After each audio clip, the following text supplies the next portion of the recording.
Greetings, Ram fans, and welcome to Swallowpalooza Thursday. This is the Halloween edition, and we'll be spending some time, obviously, talking about some scary things. Go over. We have a few different topics I want to go over. We'll definitely spend some time recapping a little bit of last night's exhibition game with Adams State. I had the pleasure of doing a post-game live show with great CSU Ram fan Luke Kingsley.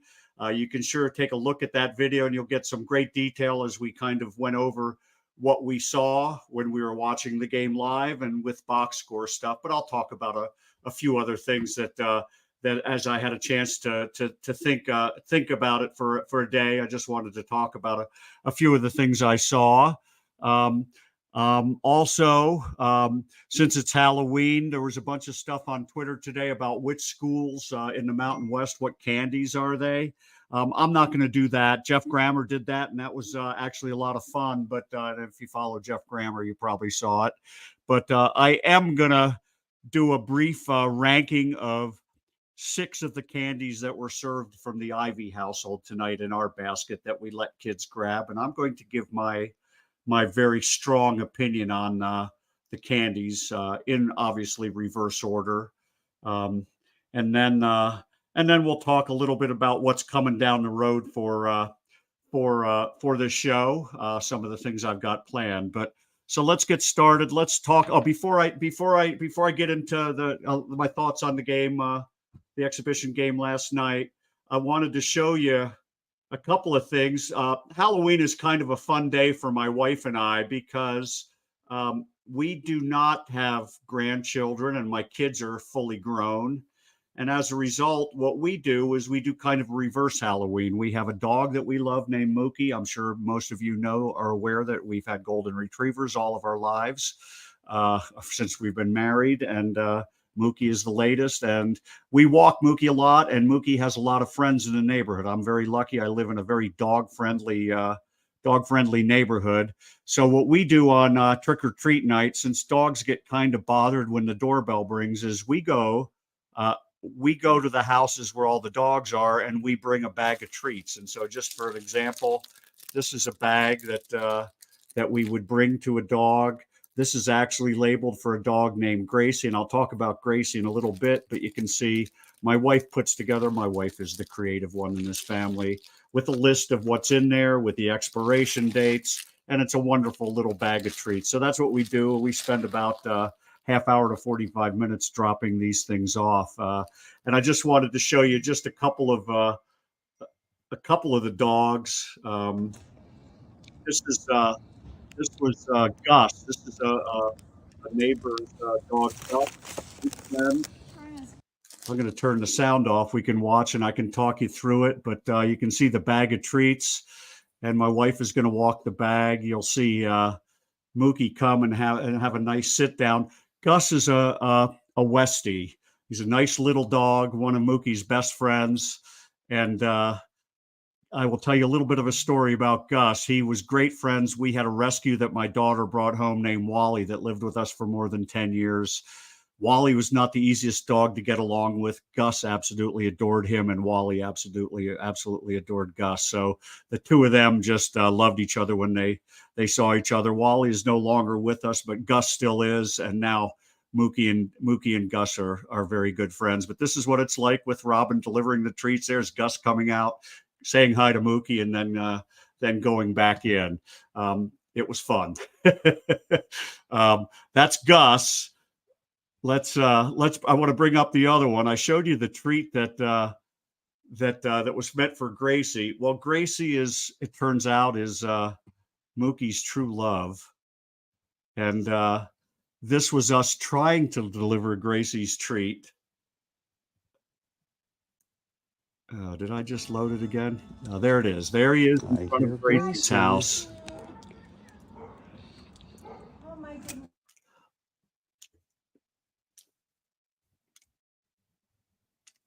There's Robin delivering the food, but this is the great part. You'll see they aren't home, but watch what happens. There's Gracie coming to the window. Here she is, the prettiest girl. We think she's the prettiest girl in Fort Collins. We absolutely love her. This is Mookie's true love. So you'll see. Stand to the side. There she is. Look at her. Oh, She's just so pretty, sweet. looking There for she Mookie. is. We'll see her Mookie. tomorrow on her walk. We'll deliver her treats. But there's Mookie.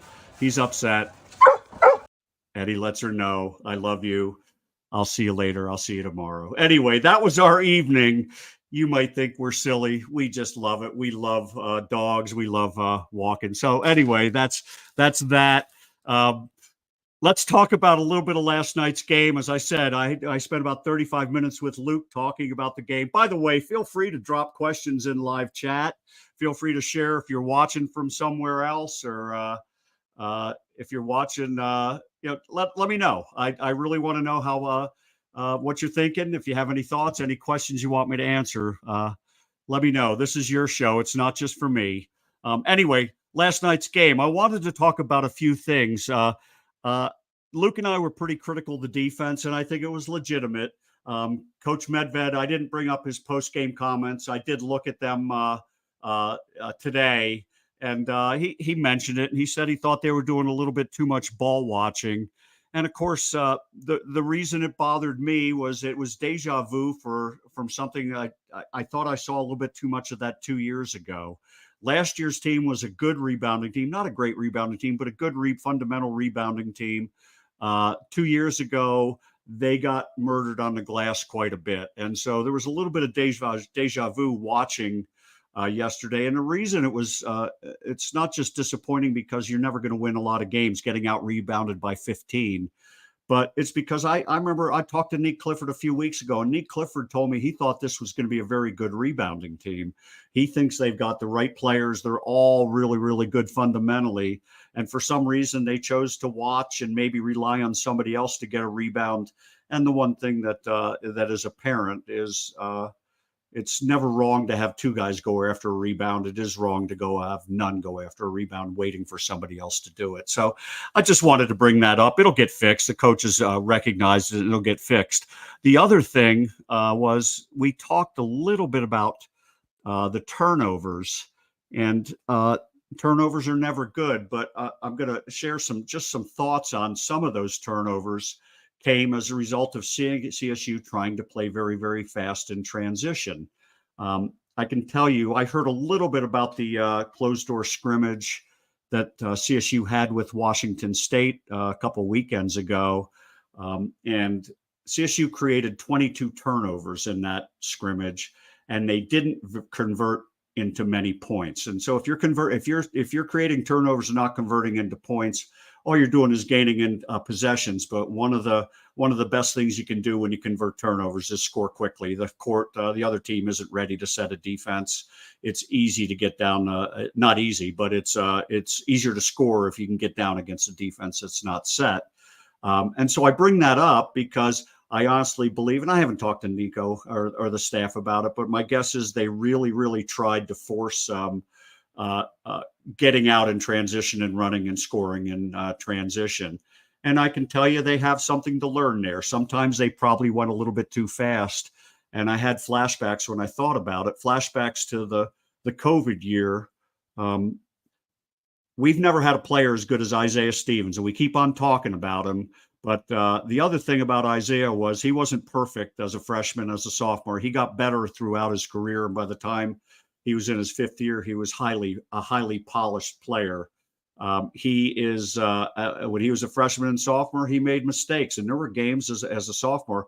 And I can say this because I've teased him about it, and he laughed at it. He goes, "Yeah, I did that stuff." I remember a game against Boise State in that COVID year, no fans in the crowd, and Isaiah coming up the floor and throwing the ball away, and Isaiah coming up the floor and losing the ball, flying up the floor, going very, very fast. And he had 8 or 10 turnovers in that game. I don't think he had 10, but it was darn close. It was one of his highest turnover games. CSU tried to come back. They ended up losing that game. They went down by a bunch and then got it back to about 5 with 2 minutes to go, but ended up losing the game. But it was just an example of Isaiah having to learn how to play at the right pace, when to speed it up, when to slow it down. And I think we saw a little bit of that yesterday. with the Rams. And I think they got a little better as the game went on. Some of those turnovers early were very unforced and just very sloppy. I think they were better in the second half. But I just wanted to mention that. The other thing, I talked about the 9-man rotation, and I think we saw what the intended 9-man rotation is going to be on starting on Monday when the season opens with North Dakota. But I will caution everybody, if you go back a few shows, I had Nico on a few weeks ago, and Nico was laughing, going, I like what we have. I like the depth of what we have. But what I start in November may not be what I have going when I'm ready to start the conference season toward the end of December. So I will caution you into thinking that anything is fixed. I think the players know that they're still playing for minutes and still playing for time. But I think we'll see the 9 that got the time in the exhibition game against Adams State. I would think that would be that'll be the rotation that we see on opening day. The other thing I want to mention, and this is something that it was triggered by a meeting I had. I'm planning a show for next Thursday night. It's going to be a very, very fun show. I think I alluded to it already on an earlier show. I met with a gentleman named Sam Hodeling. Sam is a professor at CSU, huge basketball fan, very bright young man, very involved with not just the CSU community, but previously had worked for the city of Fort Collins. So he's very linked into the area. And he came up with an idea for a show, and we just started talking. We just were talking, getting to know each other. And he talked about, kind of his style and his knowledge and his management. And I got to stop for a second, folks. Excuse me. Let me pause. I will be right back. I am running out of juice.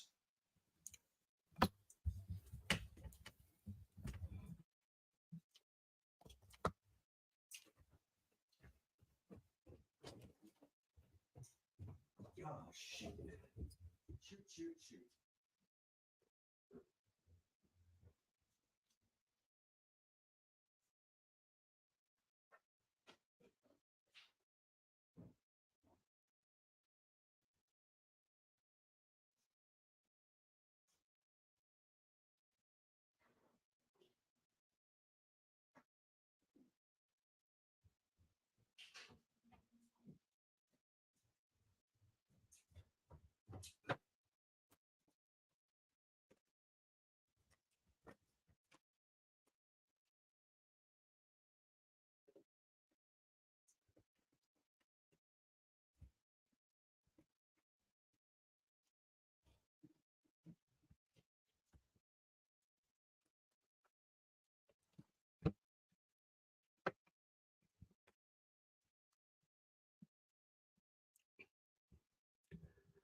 I'm back. We're live. Sorry about that, folks. I'm back. I'm working out of a different room today, and I didn't move my power with my laptop, so we had to move because we wanted the dog back with me and the like. So anyway, I'm back on. Thanks for being patient. My first big technical hiccup. Hopefully everybody can hear me still. Hopefully we're running good. Anyway, I was talking about my get together with Sam Hodeling, and Sam brought up a guy named Jim Collins that he has learned from. And Jim Collins is a very, very famous author, has written a lot of great books. One of them is called Good to Great. And I wanted to talk about this. There's something a quote I like. There's some things that I like from Jim Collins stuff, and it's this. And I think this applies to the Rams right now. This is something I heard Nico talk to the team about, a few very similar kind of speech a few weeks ago to the team. He didn't use these exact words. Jim Collins, good is the enemy of great, and that is one of the key reasons why we have so little that becomes great.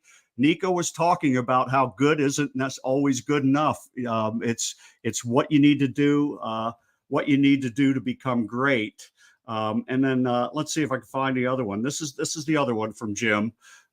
Greatness is not a function of circumstance. Greatness, it turns out, is largely a matter of conscious choice and discipline. I also wanted to bring up, just as a little aside, just so you can know me a little better. I told Sam this when I was a kid 40 years ago, and it was 40 years ago, a little over 40 years ago. I worked with Jim Collins. Jim was an employee of Hewlett Packard at the same time I was, and we worked. I think we were probably 2 aisles away of cubicles and two cubicles over. So I was probably the equivalent of about 4 cubicles away from Jim. We were working on a product that was introducing. It was a personal computer from Hewlett Packard. It was a major introduction. Jim was on the software side. I was on the hardware side. We were actually in different organizations, but sat very close to each other because we couldn't launch hardware without software, and he couldn't launch the software without hardware. It was software specific to the Hewlett Packard personal computer. It was the very first touchscreen computer, by the way, back in I believe it was 83 when we launched it. Anyway, I knew Jim. Jim was not a corporate guy with HP. He was a brilliant guy. Went to Stanford, McKinsey and Company, then came to HP. And when he left HP, he went to manage his wife's career. His wife was named Joanne Ernst. Joanne Ernst was a leading triathlete in the world at the time. The triathlon was really not this huge popular event. It was really one event a year, pretty much. There were a few others, but the big one was the Ironman. And Jim's wife, Joanne, won the Ironman. Jim left to manage his career, got a really nice contract with Nike. She was doing TV ads with Nike back in the mid '80s. Anyway, I just thought I'd mention that as just an aside. But I like the good to great analogy. Sam and I were talking about that just in terms of other stuff and Jim's work, but I thought it really applied to the Rams. Anyway, let's move on. That's all I've got to talk about with the team. Let's rate some candies. Okay, let's have some fun. Candy rating time. Here we go. And these are the 6 I'm going to rate. I have a Twix bar. These are what's in the basket at the Ivy household. We have a Twix bar. Reese's peanut butter cup. Ooh, very nice. Fun-sized M&Ms. You know, we're a little cheap. We don't give out the big candy bars, not like the good old days when you used to be able to eat candy for a month and get these big, huge 10-cent candy bars. Snickers, ever popular Snickers. Baby Ruth. My wife added the Baby Ruths. The reason she added it wasn't for the people that come trick-or-treating. It's because she likes Baby Ruths. And then, of course, there's the old standard Milky Way. Okay. So here they are in order. This is my order. You can fight me. If you want to comment on this, feel free. If you want to share your thoughts of what your number 1 is, that's fine. Let's see. Wait a sec. Just join. You're friends with Jim Collins? That's incredible. Love his books. I wouldn't say I was friends. We knew each other. We weren't really close friends. Like, we worked in different organizations. We were both kind of in our own worlds, even though we worked within about 30 feet of each other. But yes, I know him, and I knew him way back. I believe it was 1983.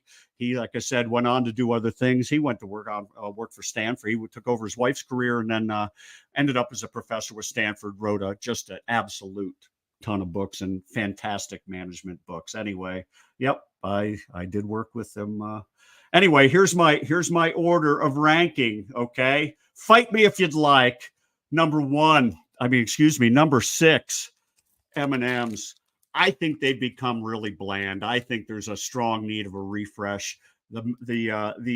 Certainly the peanut ones are better, but we didn't have any peanut ones in the assortment we bought. So we have these. I think they're pretty bland. I'm not a big fan of them. I'll eat them. Baby Ruth, number 5. Um, they're good. There's nothing wrong with any of these. They're good. My wife loves them. Me, I don't care. I can live without them. Number 4, Twix, a little more of a modern. That wasn't a candy bar when I was a kid growing up, but I like them. They're good. I've had quite a few of them. We went and out and bought the Costco bag, which of course lasts for, we'd have to live in a neighborhood of 1,000 homes to be able to get rid of all these things. So we're going to be eating candy for quite a while. Number 3 might shock you, Snickers. Snickers are good. I was reading the label and I thought it was funny. Allergy information contains peanuts, milk, egg, and soy, may contain tree nuts. What's that all about? I don't know. Number 2, Reese's peanut butter cup. They're good. They're tasty. I love them. But number 1, you're going to say, oh, you're crazy. It's the Milky Way frozen. You don't eat them. You would never see me open this wrapper unless it came out of the freezer. So this will go into the freezer as soon as I'm done with the show. I'll probably have it for breakfast tomorrow morning. Anyway, that's my candy ratings for the night. Let's see. What else do I want to talk about? We're going quickly tonight. Let's talk about upcoming shows. I don't have any guests tonight, and I apologize. It's funny. I've asked several people to be guests this week, and to their credit, these are players. I'm trying to get players on. To their credit, every one of them has answered. I've got exams. I got Bowen Bourne that I'm trying to get. I still might get him on Monday morning cup of coffee. We haven't figured that out yet. But he said, I'm really, my master's degree program is just really kicking into gear, and I got about 10 things I got to do. I tried to get Ethan Morton. Ethan fired back, sent me a text today saying, hey, I'm sorry, I forgot I have an exam. And so, the bad news is you get to deal with me for talking. The good news is you got real student athletes here, and they're very, very serious about their work. And so you would never hear me get mad or anything like that if they're putting their energy into the right places. We'll have Ethan on somewhere down the road. He'll come on. He's excited about coming on the show. But more credit to them, more power to them. And I did want to mention, I get tremendous support from CSU. I do occasional videos with Nico after practice and put them on. I've had Ali on for nearly an hour. I had Brian Cooley on, assistant coach Brian Cooley on for my Monday morning cup of coffee this past week. And so the support has been tremendous. Ryan Pfeiffer, the media relations associate athletic director, has been very, very, very, very supportive as well. So I'm getting wonderful, wonderful support, and I expect the shows as we keep moving forward to get better and better and better. I wish I could say the same. I have run into an issue. I have a great idea for a show. I have the people lined up for it, but requires approval from another university's athletic department. I'm waiting to hear for the approval. If it comes, it's going to be a great show. If it doesn't come, I've got to figure out a way to make it happen another way. But I'm really excited about it. I just wanted to highlight the CSU organization. John Weber's organization is fantastic, and Ryan has been great, and so has Nico and team. Monday we'll be doing 2 shows. Monday morning cup of coffee with Brady Hall, and I don't have my guest lined up. We will have a guest. Like I said, we're trying to get Bowen Bourne, and if we can get Bowen, it'd be great. I should have an easy time selling these players on coming on. The only player I have had on Monday morning cup of coffee was Jalen Crocker Johnson. And if you were on Twitter today, you probably saw something I put out there, a little short video clip about Monday morning cup of coffee karma. Jalen Crocker Johnson, in his debut in a Ram uniform last night, scored 20 points, shot 7 for 9 from the field. Or was it 6 for 8? I can't remember. He made a bunch. Yeah, it was 7 for 9. A pair of threes, 4 free throws. 3 rebounds, really off to a great start. I like to think that it was Brady and I and the influence we had on the young man. Obviously, we're going to take all the credit in the world for Croc's performance. So hopefully the players will recognize it and they'll go. I know we used to laugh about it on ramnation.com when we did podcasts. Joel and Mike would bring people on, and all of a sudden their performances were fantastic. Way back when, a few years ago, we did in back-to-back shows, we did Isaiah Stevens and McKenna Hofschild, and each of them were named Mountain West Player of the Week the following week after they came on. So we used to have a good laugh about that. Anyway, we'll have somebody good on Monday, and then Monday night is opening night. North Dakota is in town. The season opens. Yes, we had an exhibition game, but we got Monday night, and I am excited to be doing these post-game shows. It was fun doing it with Luke last night. We'll bring in some other people who go to games. I will say, if you are interested in coming on after the game, if you're at the game or if you watch it on TV and you want to come on, let me know. crackerscollegehoops@gmail.com. Also, let me know ideas for shows. That's how I got the idea for the show that I'm going to be having next Thursday with Sam, and it's going to be Sam and Steve's Excellent European Vacation, where we're actually going to take a trip to Europe. It'll be virtual, and we're going to be visiting towns where CSU players are currently basketball. These are names you're familiar with: Joe Palmer, Josiah Strong, Joel Scott, Pat Cartier, Nico Carvaccio.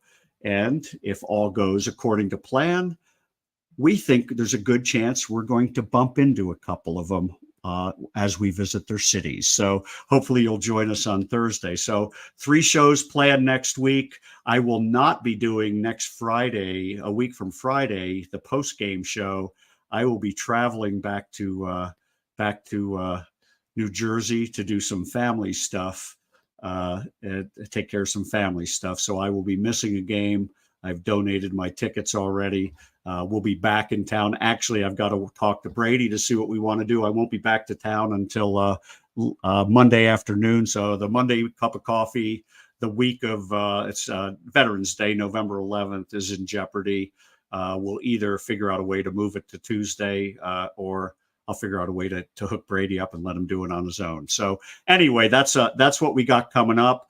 The other thing I wanted to mention, I wanted to have a little fun with this too, was if you were out on Twitter the other day, you might have seen something that came from a gentleman named Mick Foley, professional wrestler, wrestled as a variety of names. Primarily, the one he was most known at in WWF was Mankind.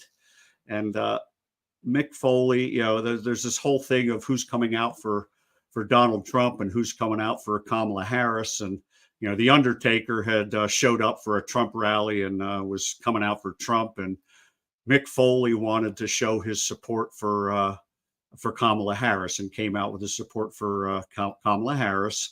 But what I wanted to bring up was the message from Mick Foley I don't know if it was the same day or a couple of days later, was I can still be friends with The Undertaker. Mankind can still be friends with The Undertaker. Just because we have different political beliefs, then it's okay to have different political beliefs. We're all Americans. We can all still be friends. And I just wanted to share that. And the reason I wanted to share it was, and I put this out on Twitter, I went to the same high school as Mick Foley. I graduated in 1970 from Ward Melville High School on Long Island. Mick Foley was, I believe, class of 83. One of his best buddies was comedian Kevin James. Mick Foley was a wrestler. I was a runner and tried to be a basketball player. But here's the other little known fact. I'm throwing out trivia about my life. You get to learn about me today. You don't get to learn about any CSU players today. You get to learn about me. Mick Foley's dad was the basketball coach. And when I was in 11th grade, we moved down to Long Island at the start of 11th grade. And I was a cross country runner, ran on a really good cross country team, and then tried out for basketball. And the first week of practices were primarily with just people who were not playing football. The football players still had their season. And so there were a few guys that weren't practicing, and I got a chance. I got a decent look that week. And then the football players show up, and there was a couple of practices, and all of a sudden I started getting less of a look, and they threw me out there with a bunch of other people. And I absolutely tore it up. I was not a great basketball player. I was an undersized lefty. I make Bowen Born look huge. I was about 5'7" and 120 pounds. No lateral movement, couldn't guard my own shadow, but I could pass the ball and I could shoot the ball. And I went out that first day of real practice or real tryouts, and I shot 6 for 7. I was making virtually everything, and most of them, none of them were layups. They were all 15 to 20 feet. And by the time the next day's practice rolled around, Steve got less minutes with worse players, and I was able to get 2 shots off, and I made 1 shot.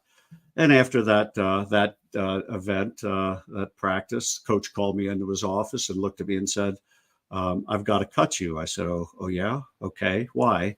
And he goes, "Well, you didn't play for me last year, so I can't let you play for me this year." And so that was Mick Foley's dad telling me that because I was new to the school, I wasn't able to play. And I didn't feel, I didn't feel so good about that. I had a good friend who was borderline to make the team, who was a senior, who got cut because he was a senior and he was 5'11". He was not going to keep any senior under 6 feet tall. Anyway, the team went on to be about a 500 team. They weren't all that good. Was I good enough to play? Oh, I'll never know. Obviously, in his eyes, I wasn't, but I just thought I'd share that. Mick Foley's dad cut me in 11th grade from the varsity basketball team, which essentially ended my basketball career other than intramurals and rec league stuff as I got older. So anyway, that's my Mick Foley story. Go out and vote. Love your fellow neighbor. They might be voting for Trump. They might be voting for Harris. Love them all. This is America. Anyway, I'm gonna call it a night. Thanks for popping in. Hopefully I didn't bore you too much. Thanks for stopping by. I'm really happy with people subscribing. I'm really happy with the number of people watching. We're building this community one step at a time. As I said, I'll be up to regularly. I have 2 streams a week: Monday morning cup of coffee and Thursday Swallowpalooza Thursdays in the evening. And we'll be doing post-game shows as well. And I'll also be doing some other Mountain West related work as well. So you'll start seeing me 4 or 5 times a week. Thanks for stopping in. I really do appreciate. Hope you all had a great Thanksgiving. Have a great weekend. Go Rams.